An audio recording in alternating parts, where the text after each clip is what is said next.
Test में उस्मान सलाहुद्दीन के debut का इम्कान। नौजवान पाकिस्तानी क्रिकेटर हुसैन तलत का कैरेबियन प्रीमियर लीग से मुआहदा।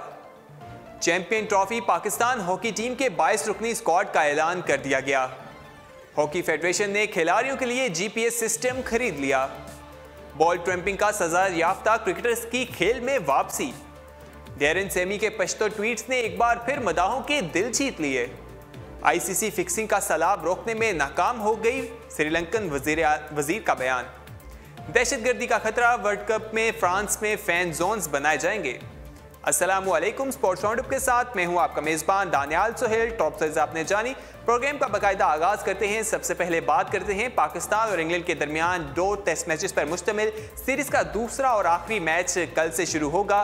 ग्रीन कैप्स को इंग्लिश टीम पर सीरीज में 1-0 की बरतरी हासिल है और सरफराज रहवन के पास सीरीज अपने नाम करने का सुनहरी मौका है। ग्रीन कैप्स ने आखिरी मरतबा वसीम अकरम की क़यादत में 1996 में इंग्लैंड को 2 मैचेस की मुश्तमिल सीरीज पर शिकस्त देकर सीरीज अपने नाम की थी। इंग्लिश टीम लॉर्ड्स टेस्ट में शिकस्त को भुलाकर सीरीज बराबर करने के लिए पाकिस्तानी वक्त के मुताबिक कल दोपहर 3 बजे मैदान में उतरेगी, जबकि कौमी टीम के कप्तान सरफराज अहमद का कहना है कि खिलाड़ियों की नजर सीरीज अपने नाम करने पर है। लीग टेस्ट में उस्मान सलाहुद्दीन के डेब्यू का भी इम्कान जाहिर किया जा रहा है और पाकिस्तान और इंग्लैंड के दरमियान दूसरे टेस्ट में injured middle order batsman Babar Azam की जगह नौजवान बल्लेबाज उस्मान सलाहुद्दीन को मौका दिए जाने का फैसला किया गया है। कोच मिकी ऑर्थर ने 27 साल उस्मान सलाहुद्दीन को आज इंडोर प्रैक्टिस भी करवाई है। फखर जमान, साद अली और उस्मान सलाहुद्दीन में से किसी एक को मौका दिया जाना था और कल भी हमने आपको प्रोग्राम में बताया था कि फखर जमान के डेब्यू का इम्कान है, लेकिन अब जो तफसीलात सामने आ रही हैं उसके मुताबिक कहा जा रहा है कि उस्मान सलाहुद्दीन को खिलाया जाएगा। उस्मान सलाहुद्दीन जो हैं उनको खिलाने का फैसला किया गया है। उस्मान सलाहुद्दीन जो हैं 99 फर्स्ट क्लास मैचेस में 20 सेंचुरियों की मदद से 6339 रन बना चुके हैं। ख्याल रहे कि लॉर्ड टेस्ट की पहली इनिंग में 68 रन बनाने वाले बाबर आजम जो हैं इंजरी का शिकार हो गए हैं, उसकी वजह से वो सीरीज से बाहर हो गए और उन्हें तकरीबन 2 माह तक क्रिकेट से दूर रहना पड़ेगा। उसकी वजह से अब कहा जा रहा है कल का जो मैच है उसमें उस्मान सलाहुद्दीन को उनकी जगह खिलाया जाएगा। आगे बढ़ते हैं और बात करते हैं कि पाकिस्तानी क्रिकेटर हुसैन तलत का कैरेबियन प्रीमियर लीग से मुआहदा हो गया है।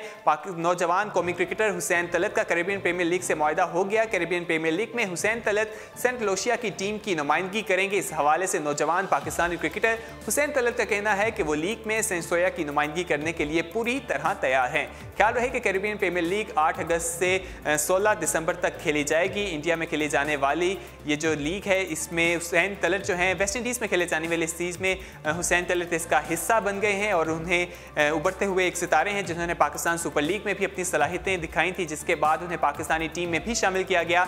पीएसएल में उन्होंने इस्लामाबाद यूनाइटेड की नुमाइंदगी की थी, जिसमें पीएसएल का पहला और तीसरा एडिशन उन्होंने अपने नाम किया। पीएसएल की टीम ने इस्लामाबाद यूनाइटेड ने काफ़ी ज़बरदस्त खेली थी और हुसैन तलत भी उनका हिस्सा थे, जिसके बाद उन्हें वेस्ट इंडीज़ के खिलाफ जो दौरा था पाकिस्तान का उसमें भी टीम में शामिल किया गया था।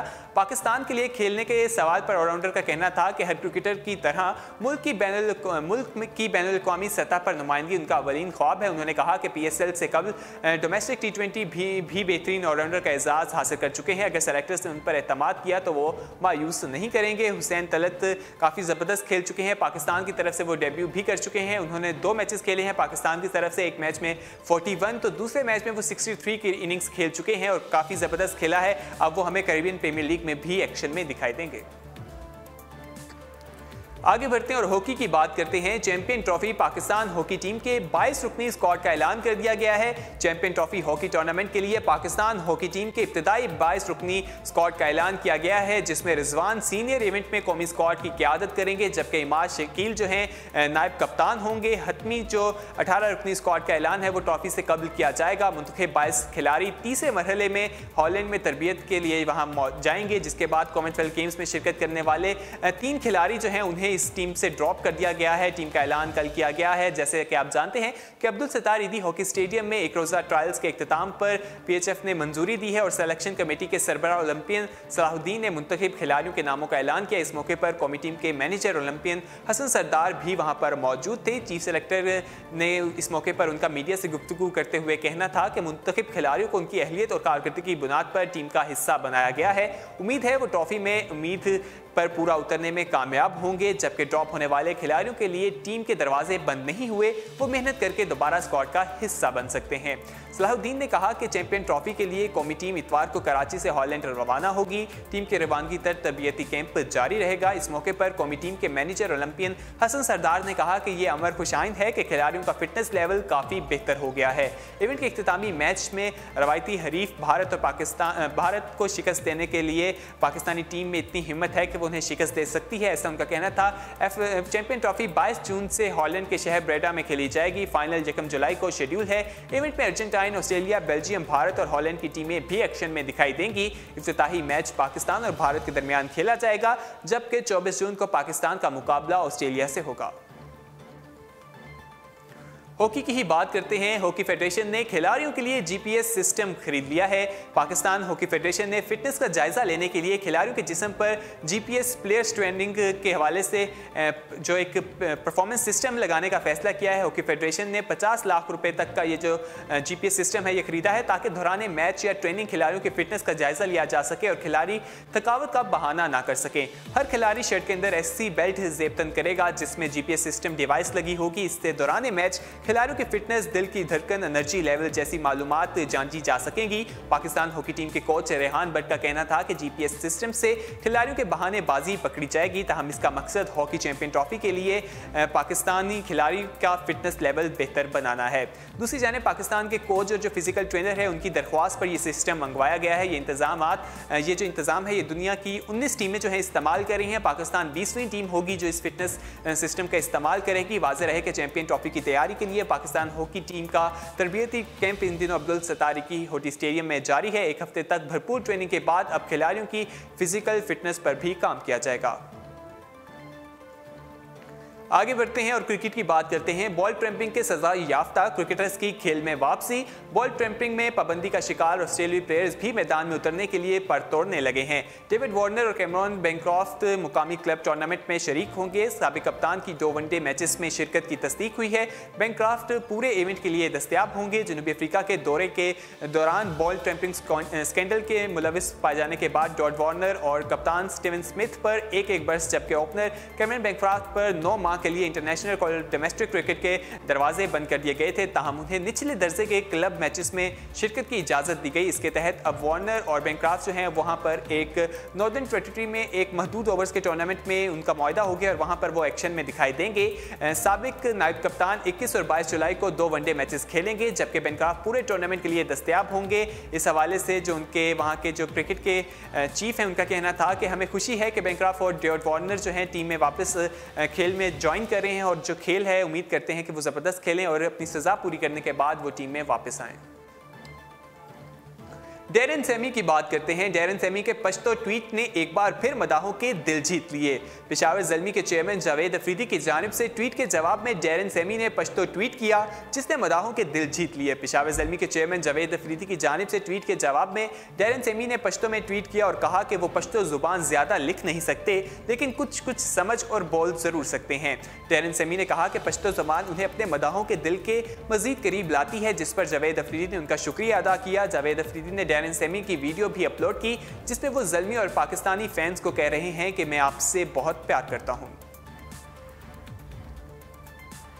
आगे बढ़ते हैं और बात करते हैं आईसीसी फिक्सिंग का सैलाब रोकने में नाकाम हो गई, ऐसा कहना है श्रीलंकन वजीर का। श्रीलंका को अकलौता वर्ल्ड कप जितवाने वाले कप्तान अर्जुना राणा टांगा ने आलमी कोरिंग बॉडी की एंटी करप्शन यूनिट की कारकर्दगी पर ही उंगली उठा दी है। उनका कहना है कि उन्होंने ये दावा किया है कि श्रीलंका में करप्शन जो है अपने अरूज पर पहुंच चुकी है, जबकि international cricket council match fixing के निपटने के हवाले से मुकम्मल तौर पर नाकाम हो गई है। इस वक्त वो श्रीलंका के एक वजीर हैं और वो कहते हैं कि कतरी टीवी चैनल की डॉक्यूमेंट्री में जितने दावे किए गए हैं उससे कहीं ज्यादा श्रीलंकन टीम में करप्शन बढ़ चुकी है। उनके तमाम इल्जामात की मुकम्मल तहकीकात होनी चाहिए। ये चीजें आज नहीं हुई बल्कि मुद्दतों से जारी हैं। श्रीलंका क्रिकेट में तो ये चीज सराहत हो चुकी है कि इस डॉक्यूमेंट्री के बाद अब वो छोटी मछली पर हाथ डालेंगे। आमतौर पर यहाँ पर बड़ी मछलियाँ साफ बच जाती हैं, उनके खिलाफ कार्रवाई नहीं की जाती, ऐसा उनका कहना था। डॉक्यूमेंट्री दिखाई गई थी एक, जिसमें स्ट्रिंग ऑपरेशन किया गया था और जिसमें मैचेस के हवाले से कहा गया था कि पिच वगैरह जो है उनको फिक्स किया गया। इसके बाद जो वहाँ के वजीर हैं उन्होंने कहा है कि श्रीलंका में जो क्रिकेट की फिक्सिंग है वो काफ़ी ज़्यादा है। आगे बढ़ते हैं और आखिरी खबर को स्पोर्ट्स राउंडअप का हिस्सा बनाते हैं। दहशतगर्दी का खतरा, वर्ल्ड कप में फ्रांस में फैन जोन्स बनाए जाएंगे।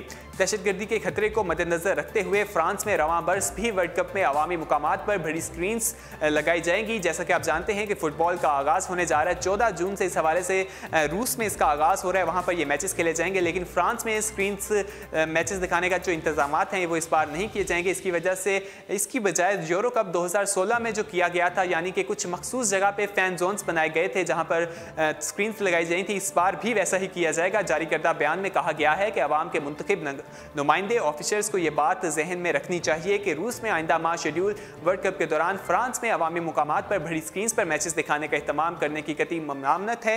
फ्रांस में माजी करीब में अवामी मुकामात पर दहशतगर्दी के कई बड़े वाक़यात रोनुमा हो चुके हैं, जिसके बाद तमाम अहम मुकामात पर अब सिक्योरिटी के इजाफी इक़दाम करने पड़ते हैं। मौजूदा हालात पर दहशतगर्दी की धमकियों के पेश नज़र सिक्योरिटी का वही तरीकाकार इस्तेमाल किया जाएगा जिससे कबल यूरो कप यानी कि 2016 चैंपियनशिप के दौरान अपनाया गया था। सिक्योरिटी ऑफिसर्स भी इसके हवाले से जिम्मेदारियां उनको दी गई हैं, ज़्यादा वहाँ पर सिक्योरिटी के इंतजाम किए जाएंगे और इस दफ़ा भी मैचेस वहाँ पर ही दिखाए जाएंगे जहाँ पर इजाज़त है, और 10 पॉइंट रखे गए हैं जहाँ पर स्क्रीन्स लगाई जाएंगी, जहाँ पर फैन जोन्स बनाए जाएंगे और वहाँ पर ही मैच दिखाया जाएगा। उसके अलावा कहीं पर भी मैच नहीं दिखाए जाएंगे।